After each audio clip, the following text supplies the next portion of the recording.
नमस्कार, रीवा 24 न्यूज में आपका स्वागत है। ताजा तरीन खबरों के साथ मैं शैलेंद्र। सबसे पहले प्रमुख खबरें। बढ़ाई गई कोरोना कर्फ्यू की अवधि 7 मई तक रहेगा लॉकडाउन जारी। रीवा जनप्रतिनिधियों के सहयोग से जिले के 12 स्वास्थ्य केंद्रों में मिलेगा कोविड मरीजों को उपचार। कोरोना योद्धाओं को नहीं मिल रहा उपचार, शासकीय कर्मचारियों ने लगाई मीडिया के माध्यम से न्याय की गुहार। और समान व महिला थाना पुलिस ने दबिश देते हुए भारी मात्रा में शराब की जब्त। सीएसपी प्रतिभा शर्मा के नेतृत्व में की गई कार्रवाई। खबरें विस्तार से।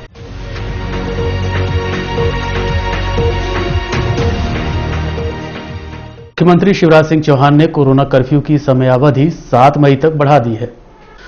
कोरोना संक्रमण के बढ़ते मामलों को दृष्टिगत रखते हुए प्रदेश के मुखिया शिवराज सिंह चौहान द्वारा कोरोना कर्फ्यू की समयावधि 7 मई तक बढ़ाने के आदेश दिए गए हैं। ये आदेश कलेक्टरों के साथ बैठक करते हुए वीडियो कॉन्फ्रेंसिंग के माध्यम से दिए गए हैं। वहीं रीवा क्राइस्ट मैनेजमेंट कमेटी द्वारा सर्वसम्मति से निर्णय लिया गया है कि आगामी शुक्रवार, शनिवार, रविवार को दवा दुकानें छोड़कर बाकी सभी व्यवसाय बंद रहेंगे। होम डिलीवरी, फल, सब्जी, पेट्रोल पंप व शासकीय कार्यालय भी बंद रहेंगे। वहीं करहिया मंडी, थोक की दुकान 9 बजे तक और ठेला व्यापारी 11 बजे तक सब्जी बेच सकेंगे। स्थिति भी देखिए और उसके साथ ये ऑनलाइन भी देखा कि क्या निर्देश दिए गए, क्या निर्णय लिया जाए। आज ना उन्हें केंद्रीय महोदय का ना वीडियो कॉन्फ्रेंसिंग हुआ है। उसके साथ साथ हमारी डिस्ट्रिक्ट क्राइसिस मैनेजमेंट कमेटी का है ना सदस्यगण भी आए हुए थे, उनसे भी ना चर्चा हुई है। वर्तमान हमारे ना कोविड की स्थिति को देखते हुए जनता कर्फ्यू है उसका 7 मई तक है ना एक्सटेंड किया जा रहा है। उसके साथ साथ है ना अभी लगातार ना केसेस बढ़ रही है। हमारे हॉस्पिटल की ना संसाधन है वो सीमित है, फिर भी हम अच्छा करने के लिए कोशिश कर रहे हैं। ये सब चीज़ों को ध्यान में रखते हुए सभी क्राइसिस मैनेजमेंट कमेटी ने ये निर्णय लिया है कि कल से करैया मंडी है, होलसेल मंडी है, कितने भी है वो 9 o'clock ना बंद हो जाएंगी। और ठेला है किनको वार्ड के अंतर्गत मूव करते हुए ना सब्जी फल का है ना सप्लाई करना चाहिए, वो 11 बजे तक है ना बंद हो जाएंगे। ये लगातार है ना लागू रहेगा। इसके साथ साथ शुक्रवार, शनिवार, रविवार है, 3 दिन है। हम लोग है ना टोटल है ना कर्फ्यू का भी है ना समिति ने प्रपोज किया है। उसमें सिर्फ है ना दूध और हमारी मेडिकल शॉप्स, हमारी है ना बहुत है ना सीमित संसाधन, पब्लिक ट्रांसपोर्ट, हमारे मजदूर आ रही है उन्हीं लोगों के लिए रहेगा। उसको छोड़कर सभी प्रतिष्ठान, सभी चीज़ें ना बंद रहेगा 3 दिन के लिए। सभी नागरिकों से अपील है, आप लोग अभी भी घर पे भी मास्क पहने और डबल मास्क पहने और सोशल डिस्टेंसिंग का पालन कराएं। बार बार है ना साबुन से ना हाथ धोएं। और इसके अलावा हम लोगों ने ये भी निर्णय लिया कि केसेस को ध्यान में रखते हुए अभी सिर्फ रीवा में ना 4 फैसिलिटीज़ में इलाज हो रही है। तो हमारी ना कोविड केयर सेंटर्स है अभी रीवा में ही है। हम लोग ना 12 जगह पे पूरी जिले में सभी सामुदायिक स्वास्थ्य केंद्र और ना सिविल हॉस्पिटल में और उसका नियर बाई एरियाज में कोविड केयर सेंटर से ना बनाया जा रहा है।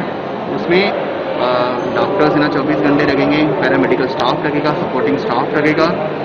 उसमें मॉडरेट पेशेंट्स हैं जिनकी है ना बुखार है या ना डायरिया और कोई लक्षण है, उनके लिए इलाज है ना मिल पाएगा।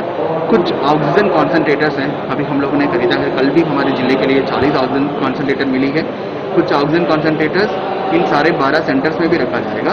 सो जिनका भी एक मॉडरेट पेशेंट को ऑक्सीजन की जरूरत है तो इन कोविड केयर सेंटर्स में इलाज का सुविधा के साथ साथ ऑक्सीजन की ना सुविधा भी ना रहेगा। तो ये आज कोविड क्राइसिस मैनेजमेंट कमेटी ने निर्णय लिया। कोरोना संक्रमण से उपचार को लेकर एक राहत भरी खबर प्राप्त हुई है। रीवा जिले के जनप्रतिनिधियों ने मदद हेतु हाथ बढ़ाते हुए ऑक्सीजन कंस्ट्रक्टर खरीदने की राशि प्रदान की है। 70 कंस्ट्रक्टर पहुंच गए हैं, शेष जल्द ही आने की संभावना है। इन ऑक्सीजन कंस्ट्रक्टर की मदद से 12 सामुदायिक स्वास्थ्य केंद्रों में 52 नए ऑक्सीजन बेड तैयार किए गए हैं। वहीं व्यवस्थाओं हेतु नए कर्मचारियों की भर्ती भी की जानी है। कोरोना महामारी के चलते विश्व समेत देश, प्रदेश व रीवा जिले में लगातार कोरोना संक्रमित मरीजों में वृद्धि हो रही है, जिसके चलते ऑक्सीजन का हाहाकार मचा हुआ है। यही हालत रीवा जिले के भी है, जिसको दृष्टिगत रखते हुए ऑक्सीजन युक्त बेडों की संख्या व कोविड सेंटरों में वृद्धि करते हुए जिले के 12 सामुदायिक स्वास्थ्य केंद्रों में कोविड उपचार की व्यवस्था करते हुए ऑक्सीजन युक्त बेड तैयार किए गए हैं। इन कार्यों हेतु ऑक्सीजन व अन्य वस्तुओं की आपूर्ति हेतु रीवा के जनप्रतिनिधियों समेत विधानसभा अध्यक्ष का भरपूर सहयोग मिला है। विधानसभा अध्यक्ष गिरीश गौतम द्वारा 50 ऑक्सीजन कॉन्ट्रैक्टर, विधायक राजेंद्र शुक्ल द्वारा 30 कॉन्ट्रैक्टर, केपी त्रिपाठी सिमरिया विधायक 30 कॉन्ट्रैक्टर, गुड़ विधायक नागेंद्र सिंह द्वारा 20 ऑक्सीजन कॉन्ट्रैक्टर दिए गए हैं। वहीं अन्य जनप्रतिनिधियों ने भी 20-20 कॉन्ट्रैक्टर दिए हैं, जिनमें से 70 कॉन्ट्रैक्टर पहुंच गए हैं। बाकी बची हुई मशीनें जल्द ही आने की संभावना है। वहीं सामुदायिक स्वास्थ्य केंद्रों में समुचित उपचार हेतु लैब टेक्नीशियन, सपोर्ट स्टाफ व सफाई कर्मियों की नियुक्ति की गई है। जहां अभी नहीं हुई वहां जल्द ही नियुक्ति की जाएगी। इस संबंध में रीवा 24 ने स्वप्निल बानखेड़े से बात की। नमस्कार। रीवा जिले में आज हमें 40 नई ऑक्सीजन कॉन्सेंट्रेटर मशीन की प्राप्ति हुई है, जिसकी क्षमता 80 बेड की है। कुल मिला के अभी तक हमें 70 ऑक्सीजन कॉन्सेंट्रेटर मशीन की प्राप्ति हुई है और आने वाले समय में और 130 ऑक्सीजन मशीन कॉन्सेंट्रेटर की प्राप्ति हमें होने वाली है। ये सभी 70 मशीनें जो 140 बेड को कैटर कर सकती है, इसमें से 45 ऑक्सीजन कॉन्सेंट्रेटर मशीनें रीवा मेडिकल कॉलेज में लगाई जा रही है, 5 मशीनें रीवा डिस्ट्रिक्ट हॉस्पिटल में और अन्य जो मशीनें हैं वो हमारे सामुदायिक स्वास्थ्य केंद्र जिले में जितने भी है उनमें लगाया जा रहा है। जो हमारे मशीनें खरीदी गई उसमें से देवतालाब विधायक माननीय गिरीश गौतम जी द्वारा 40 मशीनें दी गई, सेमरिया के माननीय विधायक जी द्वारा 30 मशीनें दी गई, रीवा माननीय विधायक जी द्वारा 30 मशीनें दी गई एवं अन्य विधानसभा के सभी माननीय विधायक गणों द्वारा प्रति 20-20 मशीनें हमें प्राप्ति मिली है।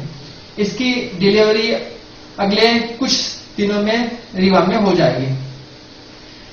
ये मशीनें सभी सामुदायिक स्वास्थ्य केंद्र पे जल्द पहुंचाई जा रही है और अगले 48 घंटे में ये ऑक्सीजन युक्त बेड हमें मिल जाएंगे। सभी सामुदायिक स्वास्थ्य केंद्र में कम से कम 5 ऑक्सीजन युक्त बेड क्षमता वाले कोविड केयर सेंटर अगले 48 घंटे में शुरू हो जाएंगे।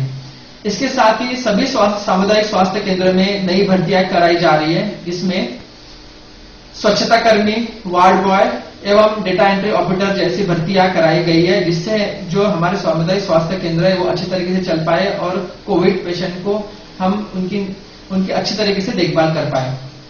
आने वाले समय में जैसे मशीन प्राप्त होती है वैसे ही ऑक्सीजन बेड की क्षमता सभी सामुदायिक स्वास्थ्य केंद्र में बढ़ाई जाएगी। धन्यवाद। जय। रीवा में कोरोना का कोहराम मचा हुआ है। आम आदमियों के साथ साथ कोरोना योद्धाओं को भी उपचार हेतु भर्ती नहीं किया जा रहा है। ड्यूटी के दौरान संक्रमित हुए शिक्षक व परिवारजनों की शासन प्रशासन द्वारा अनदेखी की जा रही है। वहीं सीए एसके स्कूल में पदस्थ मयंक पांडे ने मीडिया के माध्यम से न्याय की गुहार लगाई है। वैश्विक महामारी कोरोना वायरस ने पूरी दुनिया सहित रीवा में भी काफी तेजी से पैर पसार रखा है। रीवा में प्रतिदिन 300 के ऊपर की संख्या में संक्रमित मिल रहे हैं। आलम यह है कि रीवा का संजय गांधी अस्पताल समेत प्राइवेट अस्पताल व जिला चिकित्सालयों में सारे बेड फुल हो चुके हैं। नए संक्रमित मरीजों की एंट्री नहीं हो पा रही है, जिसके चलते अफरा तफरी का माहौल बना हुआ है। आम आदमी कोरोना योद्धाओं को भी उपचार की सुविधा नहीं मिल पा रही है।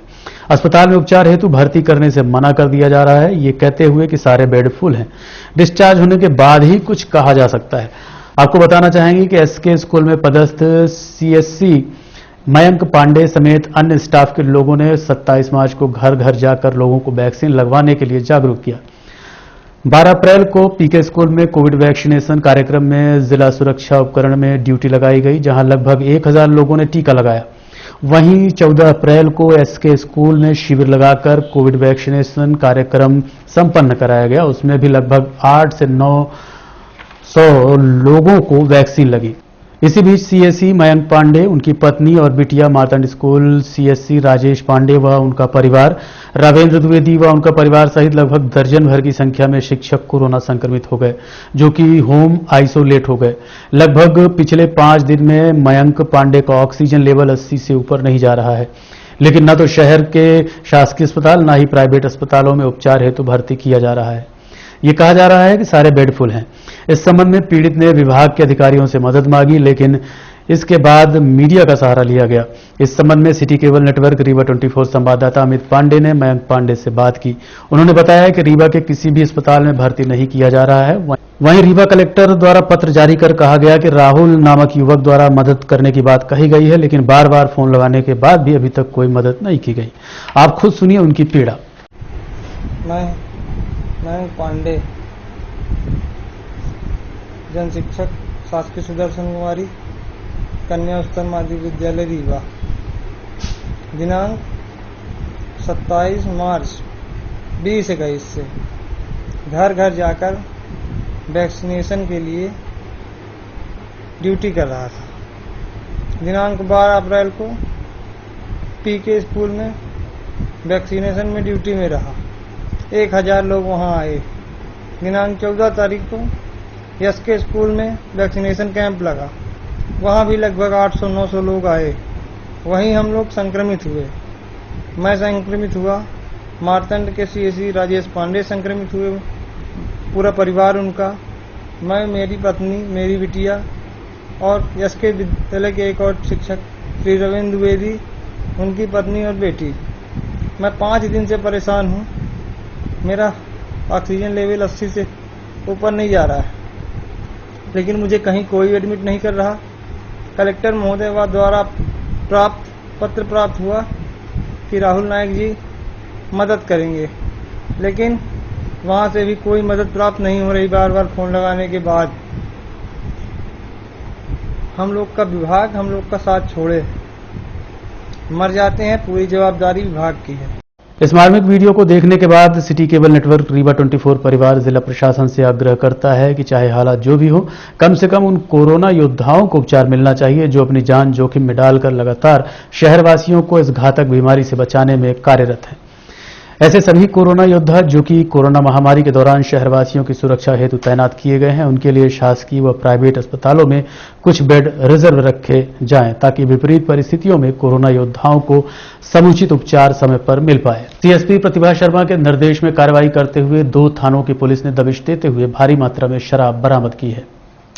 सीएसपी द्वारा मुखबिर की सूचना के बाद सीएसपी प्रतिभा शर्मा के निर्देश में समान थाना पुलिस व मैया थाना पुलिस टीम ने ललपा स्थित प्रधानमंत्री आवास में दबिश देते हुए भारी संख्या में शराब पकड़ी है।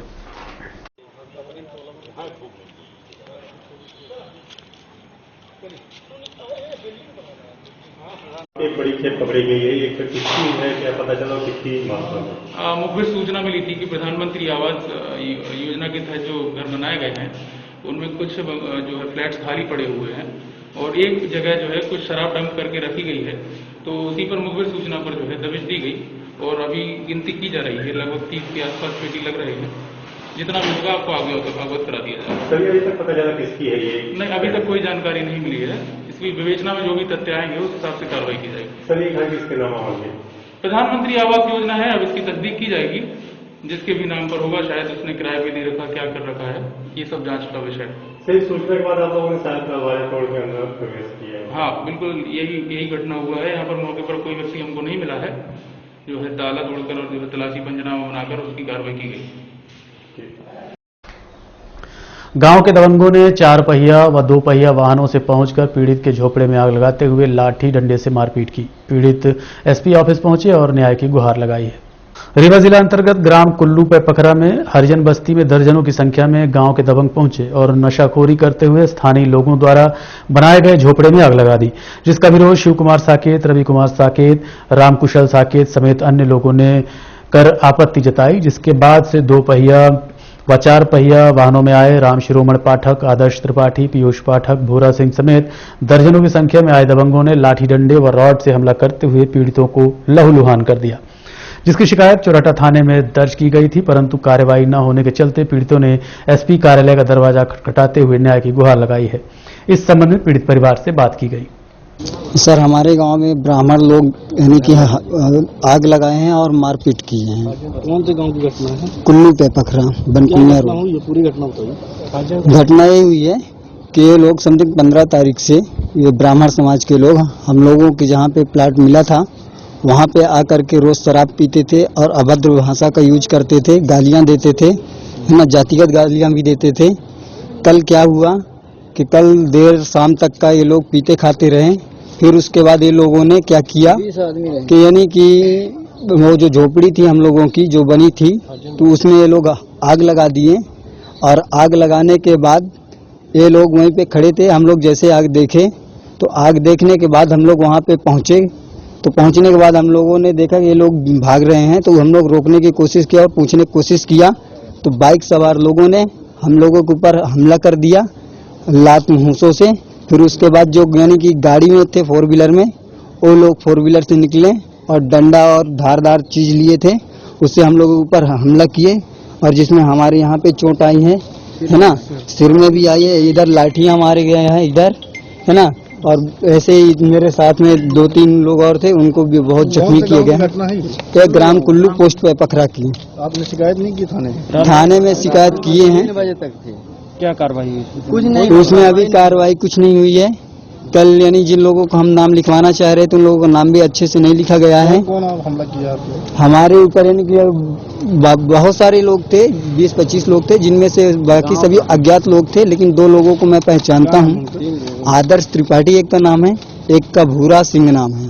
कहाँ रहते हैं? एक जुड़मनिया का है भूरा सिंह और आदर्श त्रिपाठी जिरगु। पीड़ितों की मदद हेतु सामाजिक संगठन व सामाजिक कार्यकर्ताओं द्वारा पीड़ितों को आवश्यक सामग्री का वितरण किया गया। कोरोना महामारी की आपातकाल स्थितियों को देखते हुए शहर के सामाजिक संगठन व समाज सेवियों द्वारा जरूरतमंदों की हर संभव मदद की जा रही है। इसी कड़ी में युवा एकता परिषद ने 11,000 रुपए नगद, मास्क व सैनिटाइजर के साथ सब्जी पुलिस अधीक्षक कार्यालय के सुपुर्द की। वहीं शहीद भगत सिंह सेवा समिति द्वारा रतहरा में रहने वाले गरीब परिवारों को खाद्यान्न का वितरण किया गया। इस संबंध में पदाधिकारियों से रीवा 24 ने बात की। बस कई सामाजिक संगठनों ने गरीबों के लिए भोजन की व्यवस्था करवाई थी, लेकिन इस बार केवल आप दिखाई दे रहे हैं।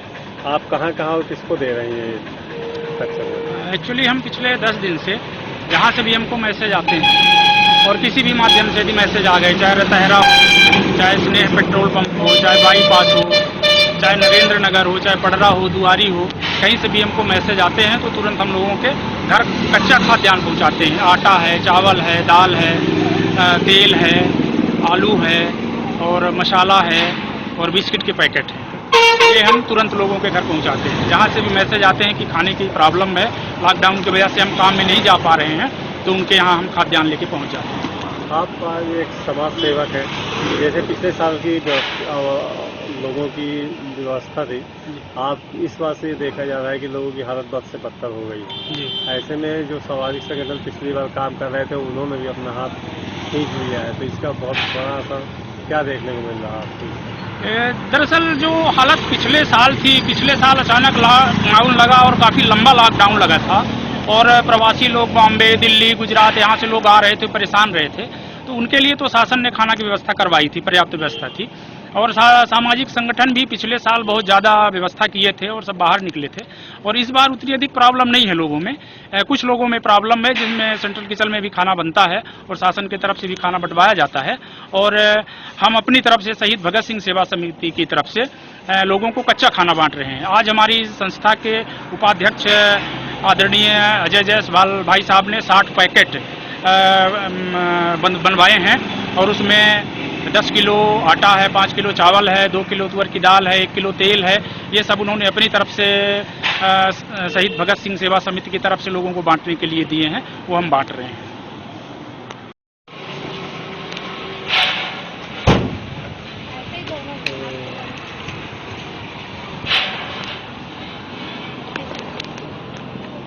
बेटा बेटा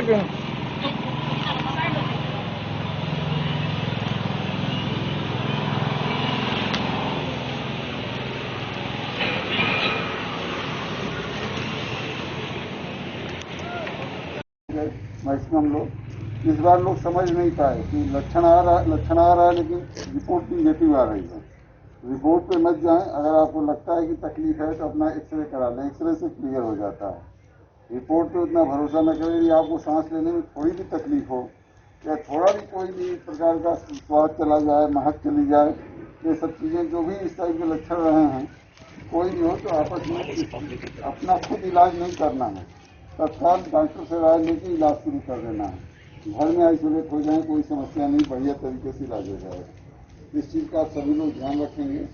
बाकी आप लोगों का जो भी सुख सुविधा हम दे सकते हैं देते रहेंगे और आगे भी इसी तरह सुविधाओं का ध्यान रखा जाएगा। और सामाजिक सहयोग जिसे अपने युवा शक्ति संगठन का युवा एकता परिषद, अपना युवा एकता परिषद का जो लोगों ने भी पुलिस परिवार की चिंता की, इससे पहले भी कुछ लोगों ने। देखते रहिए रीवा 24 न्यूज। मिलते हैं इस छोटे से ब्रेक के बाद। हड्डी जोड़ एवं रीढ़ रोग तथा स्त्री रोग एवं प्रसूति रोग का इलाज एक ही छत के नीचे। विघ्नहर्ता hospital and trauma centre, hotel landmark के पास, रतहरा, रीवा। डॉक्टर संतोष सोनी, पूर्व चिकित्सक, बॉम्बे हॉस्पिटल, मुंबई। हड्डी जोड़ एवं रीढ़ रोग विशेषज्ञ, छोटे चीरे एवं दूरबीन विधि द्वारा हाथ तथा पैर की हड्डियों का ऑपरेशन। गठियाबात, जटिल एवं बिगड़े हुए फ्रैक्चर का बेहतर इलाज करते हैं डॉक्टर संतोष सोनी। विघ्नहर्ता हॉस्पिटल ट्रामा सेंटर में ही स्त्री एवं प्रसूत रोग विशेषज्ञ डॉक्टर शैलजा सोनी भी उपलब्ध हैं, जिनकी देखरेख में नॉर्मल डिलीवरी, सिजेरियन ऑपरेशन एवं बच्चेदानी से संबंधित ऑपरेशन की बेहतर सुविधा। संतानहीन दंपत्ति तत्काल संपर्क करें। विघ्नहर्ता hospital and trauma centre, hotel landmark के पास, रतहरा, रीवा। सुविधाजनक एवं सफल इलाज हेतु आज ही संपर्क करें। विघ्नहर्ता hospital and trauma centre, hotel landmark के पास, रतहरा, रीवा। मोबाइल नंबर 7828781983 अथवा 8462956774 पर।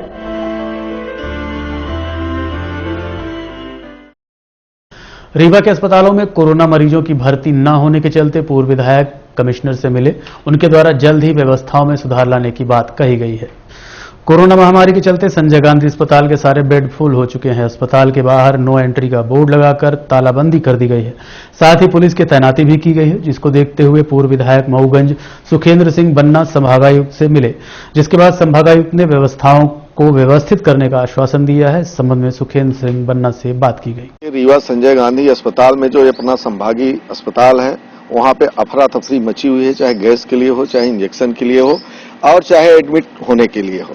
और लाइनें लगी हैं, एडमिट होना लगभग बंद हो गया था, ताला लग गया, बोर्ड लग गया था कि यहाँ पे कोई हो नहीं। इस बात को लेकर के जब कई पेशेंटों का फोन आया, उनके परिजनों को फोन आया, तो मुझे ये लगा कि इसमें हम सबको पहल करनी चाहिए। तो मुझे ये लगा कि संभागीय अधिकारी से मिल करके उनको इस बात को जानकारी दूं कि संजय गांधी में ताला लगना, मैं समझता हूं कि ताला लगना या बोर्ड लगना कि एडमिट नहीं किए जाएंगे, ये रीवा जिले के लिए, रीवा संभाग के लिए शर्मनाक विषय है। इस परिस्थिति में इस बात को लेकर के मैं उनसे मिलने आया। उन्होंने इस बात को स्वीकारा कि ऐसी कोई बात नहीं। हम उनको बताया कि आप जा करके वहां पे देखो। कई मुद्दों पर चर्चा हुई कि उन्होंने Covid care centre, Ayurveda college और ज्ञानोदय को उन्होंने कहा कि मैं अलग से करूंगा और कोई भी पेशेंट जो भी एडमिट होने के लिए आएगा उसे अब जो है भटकना नहीं पड़ेगा और न गैस की कोई कमी आने पाएगी। चाहे संभाग के किसी कोने से मुझे गैस लानी पड़े, मैं वो भी इंतजाम करूंगा। और मैंने उनसे कहा है कि अगर ये सब व्यवस्थाएं नहीं होगी तो मजबूरन हम लोग जनता के लिए लड़ाई लड़े हैं, सदैव लड़ाई लड़े हैं। संजय गांधी जाकर के हम लोग धरने पर भी बैठेंगे मरीजों के लिए। और लेकिन उन्होंने पूरी तरह से आश्वासन किया है कि लगभग 4-6 घंटे में सारी व्यवस्थाएं सुधर जाएंगी। अगर ऐसा नहीं होता तो फिर हम लोग आगे के लिए बात। पीड़ित ने एसपी ऑफिस पहुंचकर आरोपी पुत्र के खिलाफ कानूनी कार्रवाई किए जाने की मांग की है। रीवा जिले के अंतर्गत गढ़ थाना क्षेत्र निवासी नरेश जायसवाल व राकेश जायसवाल, जो कि दोनों सगे भाई हैं, दोनों ने गांव में बनाई पिता जगन्नाथ जायसवाल की संपत्ति पर अपना अधिकार जताते हुए 71 वर्ष के बुजुर्ग के साथ अभद्र व्यवहार किया है। लगभग पिछले 2 वर्षों से दोनों भाइयों ने पिता को अनावश्यक परेशान करते हुए घर छोड़कर जाने का दबाव बना रहे हैं। यहां तक कि जान से मारने की धमकी भी इन कलयुगी पुत्रों द्वारा दी जा चुकी है, जिससे दुखी पीड़ित पिता ने अपने पुत्रों पर कानूनी कार्रवाई किए जाने की मांग एसपी ऑफिस पहुंचकर की। इस संबंध में रीवा 24 को पीड़ित जगन्नाथ जायसवाल ने जानकारी दी। ये मारने वालों से रिलेशन क्या है आपका? रिलेशन पिता पुत्र का रिलेशन। पिता पुत्र का है, यानी सगा बेटा है आपका? सगा बेटा। क्या नाम है बेटे का? नरेश कुमार, राकेश कुमार और सचिन है, नाती लगता है। अच्छा तेरा। और अंकित जो है सगा नाती है, उसका नरेश का लड़का है। इसकी डॉक्टरी कहाँ कराए हैं आप? हमने मेडिकल काम है, रीवा में डॉक्टरी कराई है। पुलिस के माध्यम से? पुलिस के माध्यम से डॉक्टर रेफर किया रीवा के लिए। कितना दिन का प्रकरण हो, कब का मामला है? 25 तारीख का। अभी तक कोई कार्रवाई नहीं हुई है? कोई कार्रवाई नहीं हुई, कोई मुकदमा नहीं लिखा गया? कोई मुकदमा नहीं। आपको कुछ दिया गया थाने से? थाने से नकल मिली हमको, कुछ नहीं। अभी आप क्या चाह रहे हैं? हम चाहते हैं साहब आरोपी गिरफ्तार हो और उनको मतलब जैसे हमारी रिपोर्ट है उसके आधार पर कार्यवाही हो। हाँ, हमको 5 बार मार चुके हैं, 73 वर्ष के हम हैं। और मतलब 5 मार्च के पुलिस चौकी में रिपोर्ट रखा हुआ है, वहाँ जाकर लेते हैं, मतलब वहाँ मतलब हमारी कोई सुनाई नहीं। तो आप आज आए हैं, रीवा आए हैं, जिला के मुखिया से मिलने आए थे, तो क्या न्याय चाहते हैं आप? जिला के मुखिया से क्या चाहते हैं? आरोपी का मतलब गिरफ्तार किया जाए और उसकी कानूनी कार्यवाही किया जाए। इसमें चौकी जो प्रभारी हैं उनकी मिली भगत तो नहीं अपराधियों के साथ में? अब है या नहीं, हम पैसे है तो पर हम क्या बताएं, हम कहेंगे तो फिर है क्या है वो जो तो पैसे जो माने लेके और जो मतलब ये एक बार नहीं कई बार रिपोर्ट कर चुके हैं, कोई सुनवाई नहीं। मतलब आपके द्वारा कई बार रिपोर्ट की गई है, सुनवाई नहीं हो रही? दो बार एसपी के यहाँ रिपोर्ट किया, वो भी हमारे पास है साहब, नकल में है, वो रखी हुई है। कोई एसपी के यहाँ से वहाँ कागज गया है, मुझे ये बताया तुम्हारा एसपी के तुम चले गए, यहाँ से आप महाराष्ट्र। जय स्तंभ के फल सब्जी व्यापारी द्वारा नियम का उल्लंघन करने पर दुकान सील की गई थी, जिससे बिना अनुमति कल व्यापारी द्वारा पुनः खोल दिया गया। प्रशासन ने पुनः मौके पर पहुंचकर दुकान को सील कर दिया। कोविड नियमों को दरकिनार रखते हुए कोरोना कर्फ्यू में जय स्तंभ चौक स्थित फल व्यापारी द्वारा दुकान का संचालन किया जा रहा था, जिसके बाद प्रशासन द्वारा दुकान को सील करते हुए जुर्माना किया गया था। आज देखा गया कि फल व्यापारी द्वारा पुनः दुकान खोलकर व्यापार संचालित किया जा रहा है, जिसके बाद प्रशासनिक अमला मौके पर पहुंचा और दोबारा दुकान सील कर दी गई। इस संबंध में नगर निगम में पदस्थ एसके त्रिपाठी से बात की गई। ये गोरेलाल फूड वाले जो हैं, इन्होंने फल की दुकान का पिछली बार हम लोगों ने बंद कराया था, जिसका जुर्माना जमा किया और इनने अपने से खोल लिया, जिसके लिए हम लोगों ने इन्हें कहा कि आप नियम कानून के अंदर रह के काम करें और नहीं तो फिर आपके अगेंस्ट मुकदमा भी दर्ज होगा और वैधानिक कार्यवाहियां होंगी, जिसके चलते आज हम लोग फिर से इनको बंद करा रहे हैं। सवाल हमारी मान रहे हैं और अभी इनकी दुकान हम लोग फिर से सील करेंगे और वैधानिक कार्यवाही जो बने। नहीं, कार्रवाई सब जगह हो रही है। नहीं, बगल में भी हम लोग जो है काउंटरों को नहीं खोलने दे रहे हैं और ठेला पे फलों की बिक्री कॉलोनियों में हो रही है, न कि मेन शहर में। और हमारी तो इनके समझाइश भी है, ऐसा नहीं करे, अगर आपकी नजर में आया है हम लोग उस पर कार्रवाई करेंगे देख के। अभी कोई जुर्माना नहीं हुआ। इन्हीं की दुकान है ये शाखा बगल में। अब इनके भाई की हो सकती है, इनकी हो सकती है और किसी को मैं बता करके बता दूंगा। मैं एसके त्रिपाठी, जोनल ऑफिसर, नगर निगम रीवा। और अब चलने से पहले प्रमुख खबर एक बार फिर। बढ़ाई गई कोरोना कर्फ्यू की अवधि 7 मई तक जारी रहेगा कर्फ्यू। रीवा जनप्रतिनिधियों के सहयोग से जिले में 12 स्वास्थ्य केंद्रों में मिलेगा कोविड मरीजों को उपचार। कोरोना योद्धाओं को नहीं मिल पा रहा उपचार, शासकीय कर्मचारी ने लगाई मीडिया के माध्यम से न्याय की गुहार। और समान व मैया थाना पुलिस ने दबिश देते हुए भारी मात्रा में शराब की जब्त। सीएसपी प्रतिभा शर्मा के नेतृत्व में की गई कार्रवाई। आज के अंक में इतना ही। देखते रहिए रीवा 24 न्यूज। नमस्कार।